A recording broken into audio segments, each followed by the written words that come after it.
Caríssimos irmãos e irmãs, a igreja hoje celebra a festa de São Bartolomeu, chamado também na Escritura de Natanael.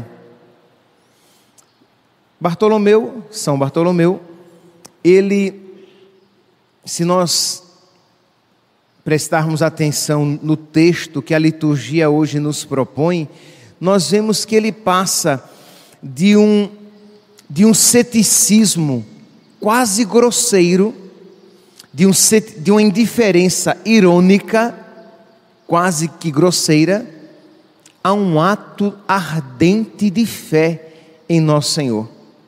Diz aqui o texto que Filipe, nós estamos nos primeiros versículos do início do Evangelho de São João. Então diz aqui que Filipe foi chamado por Nosso Senhor.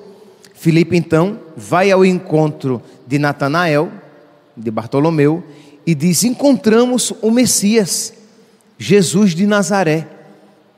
E Natanael, ele conhecia as Escrituras e sabia que o Messias viria de Belém, mas Filipe o apresenta como Jesus de Nazaré. Então ele vai e diz, ironicamente: e de Nazaré vem coisa boa? E pode vir coisa boa de Nazaré? Porque o Messias deveria vir de Belém. Mas Filipe disse: vinde e vede, vem ver.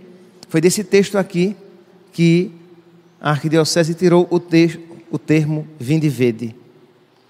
Pois bem, então, vinde e vede, e ele foi. Quando se aproxima de Nosso Senhor faz um dos elogios mais belos da Sagrada Escritura. Jesus é muito comedido nos elogios, porque ele conhece o coração humano, ele conhece o coração dos homens.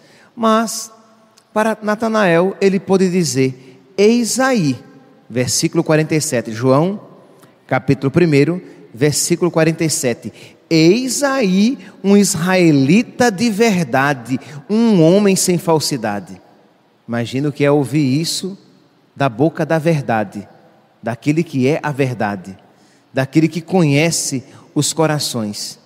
Eis aí um israelita de verdade, um homem sem divisão, um homem sem cisão interior, um homem reto. Pois bem, então, diante daquela palavra, diz aqui, Natanael pergunta: mas mestre, de onde me conheces? E Jesus diz: ainda quando estavas lá debaixo da figueira, antes de Filipe te chamar, eu te via. Aqui, meus santos, aí ele se encanta e faz o seu ato de fé.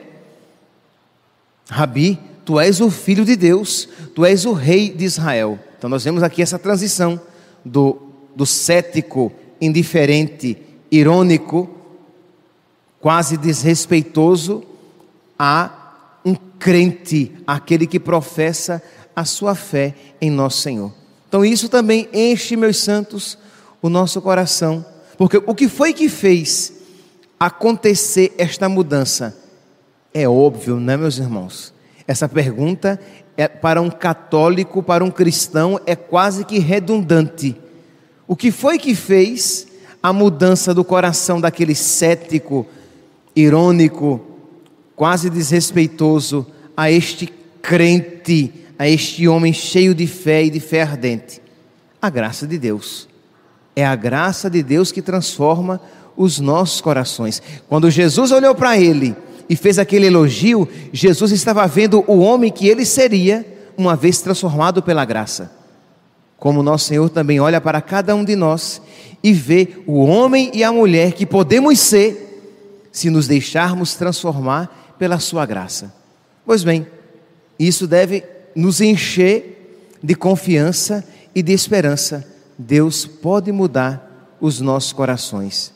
Eu sei que dizendo isso parece uma frase meio chavão. Deus pode mudar os nossos corações.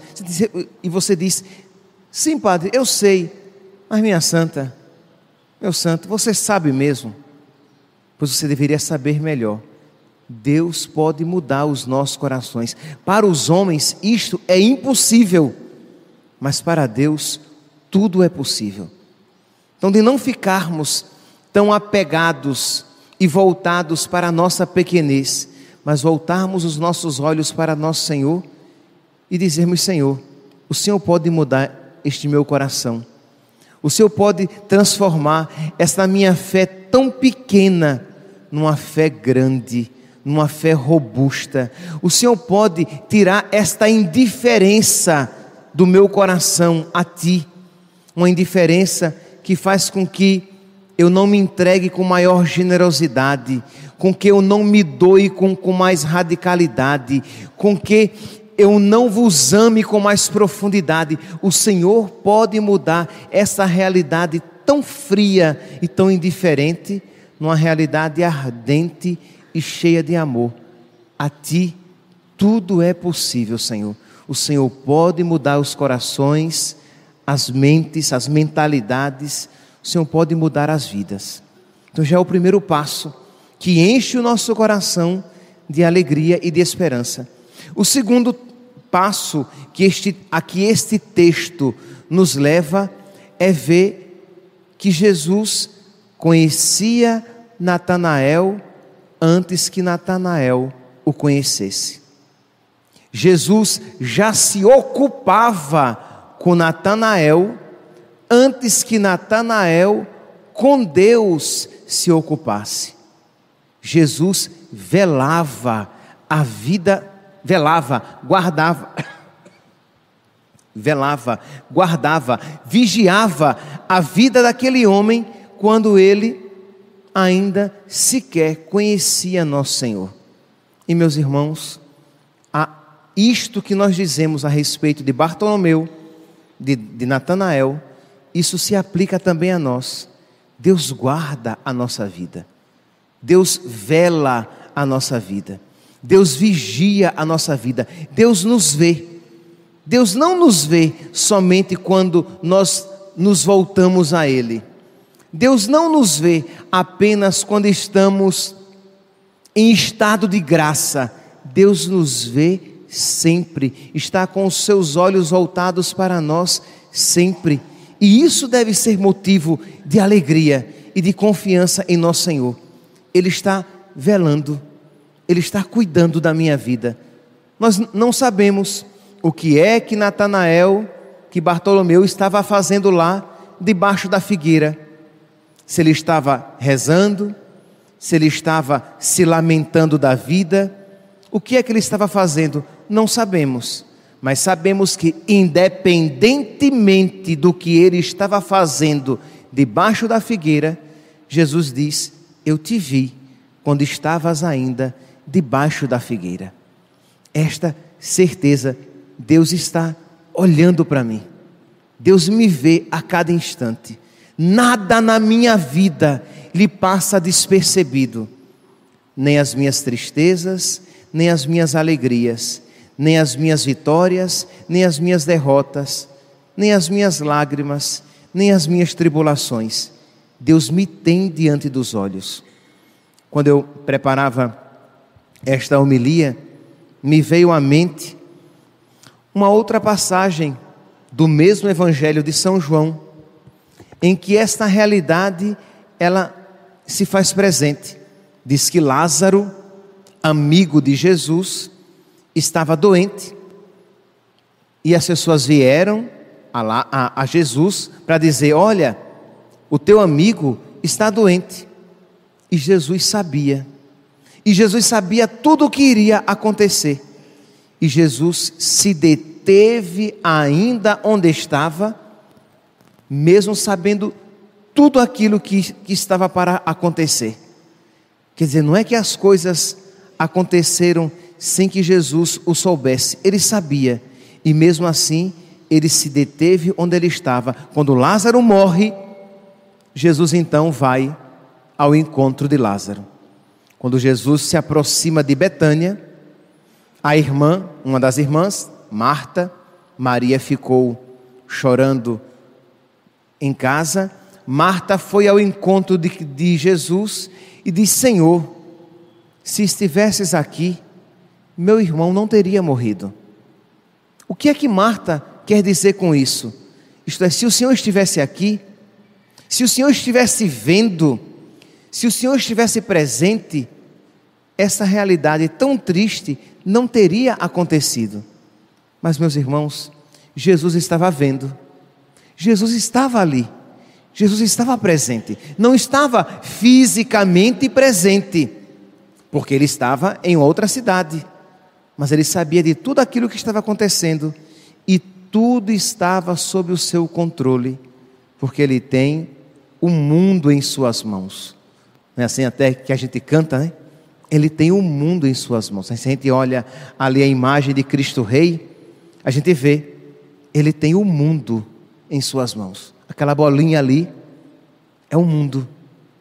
Ele tem um domínio sobre todas as coisas.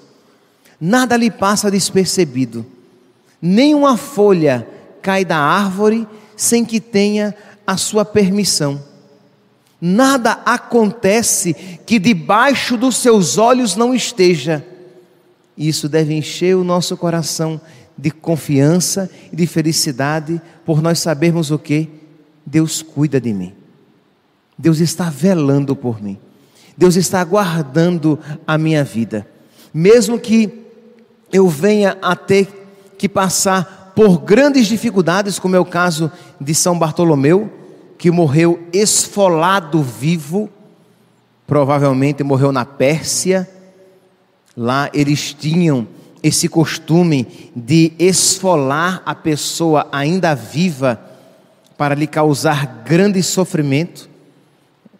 Na igreja de Milão, se pode ver a imagem de São Bartolomeu, Natanael, de pé, com a sua pele, segurando a sua pele, que tinha sido esfolado. Pois bem, aquele que foi esfolado vivo, sabia que estava debaixo do olhar misericordioso de Deus, da mesma maneira que nós, meus santos, cada um aqui, com a sua dificuldade, com a sua tribulação, com a sua cruz, cada um aqui hoje é chamado a fazer este ato de fé.